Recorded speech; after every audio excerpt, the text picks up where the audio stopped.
We begin on December 19th, 1992, as Mike Gillum and his best friend, Marlon Bessler, set out to go snowmobiling on a frozen lake near their home in Minnetrista, Minnesota.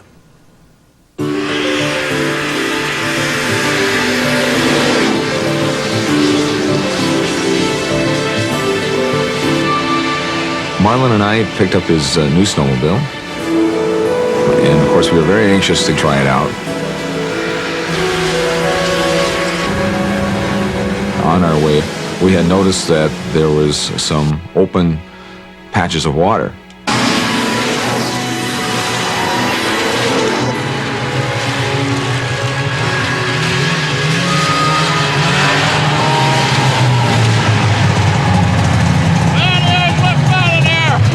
Get out of here. We ought to go over that way. We decided that we better get home because this ice does not look safe.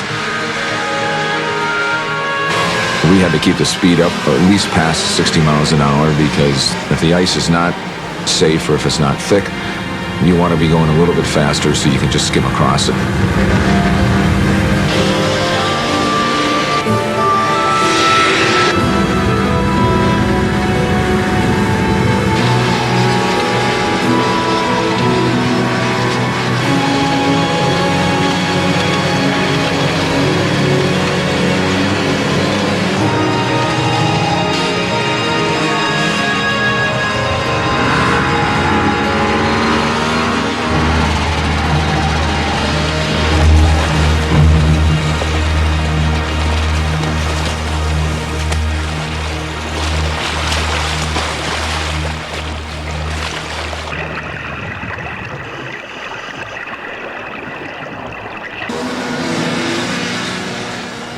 I had sped across the bay and had stopped and looked back, and I didn't see him. When we continue, I looked out on the ice and I saw nothing. I know from my training that the person's going to be very hypothermic and probably isn't going to be able to hang on or stay floating very long.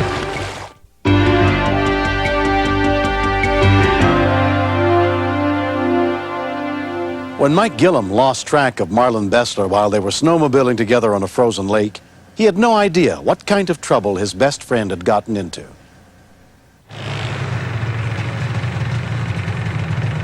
And so at that point, I knew that I had to get back to an area where I last saw him.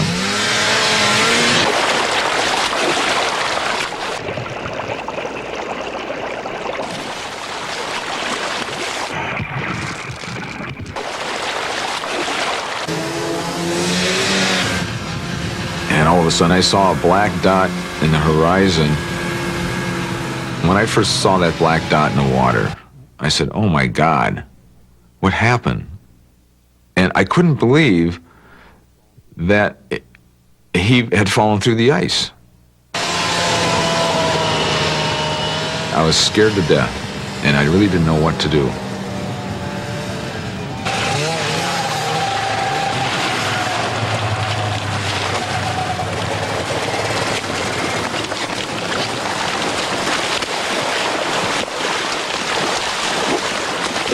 Just plain fear kept me paddling and kicking as fast as I could in order to get to an area where I could get my body up onto the ice.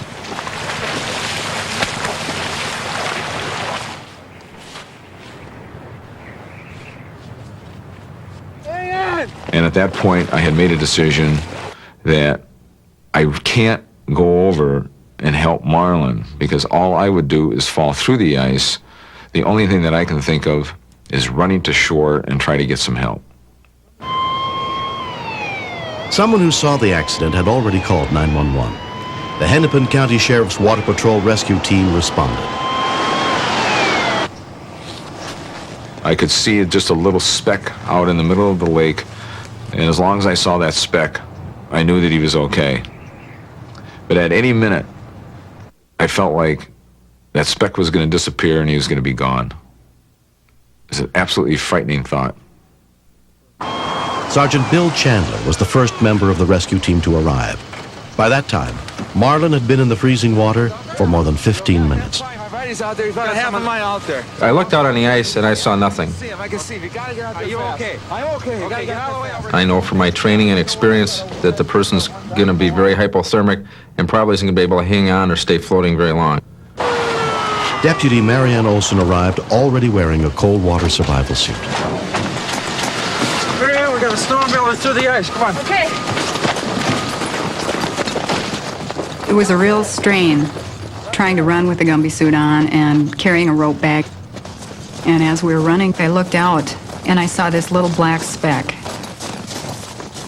And someone pointed out and said, that's him. And it was incredible. I thought, that he's really out there. Members of the local volunteer fire department drove over to help the rescue team when they heard the report on their radios. We knew that going out on the ice was dangerous, but he had been in the water probably over half an hour already. So I knew that he's very critical, that he doesn't have much time left, and we've got to get him out and into a warm environment.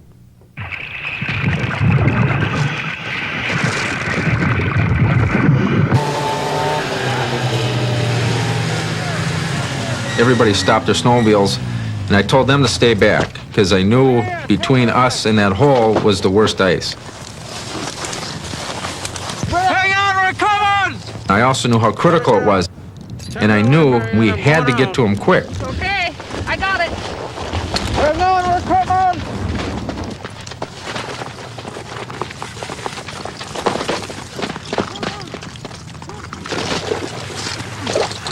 When I went through the ice, I had an instant wave of pain coming from my waist up to my head.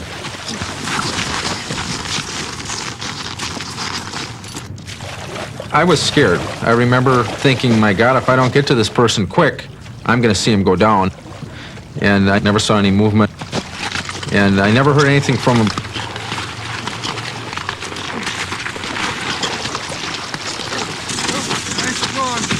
Hang on to the rope, all right? I'm going out. Go ahead.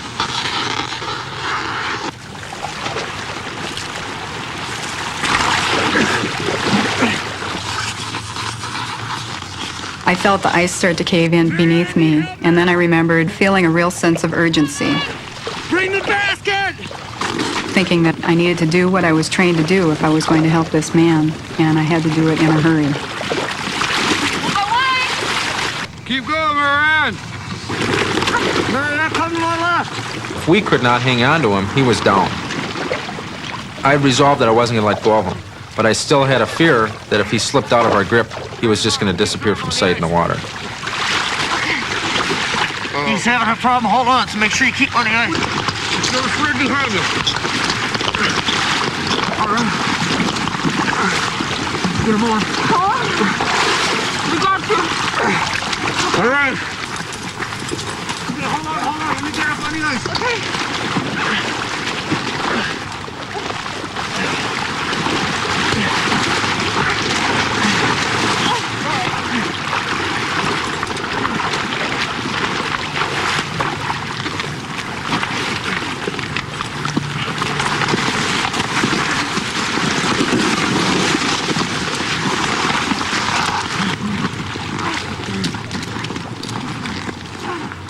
I felt a huge relief. And they started moving, and I thought, thank God, this guy's got a chance now. If they keep hustling and get him in the shore, he might make it. After spending nearly 45 minutes in the icy waters, Marlon Bessler was taken to the local hospital, where he was treated for hypothermia and released the next day.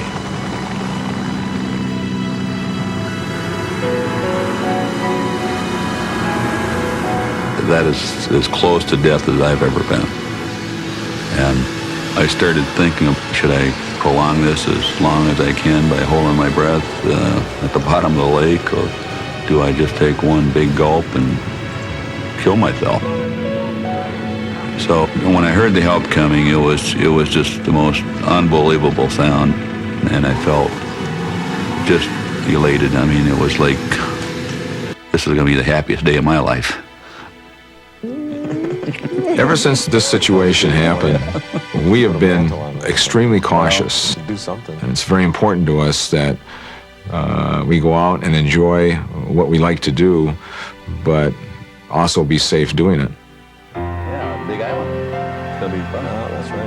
When I hear them talking about their next adventure, I want to turn around and knock their heads together and hope to heck that they're using some sense, and not sure that they will. I know they're going to go out and do something stupid again someday. It's their nature, and it'll happen. I just hope that somebody up there is keeping an eye on them. When you get saved, like I did, you look around, you say, wow, you know, there are hundreds and thousands of people in this world that dedicate their life to saving other people. I felt like I did my job and I did the right thing, and this man lived. And I actually saved somebody's life. It was a feeling of elation. Just felt as good as having a baby. I'm most grateful for being alive, just breathing air today.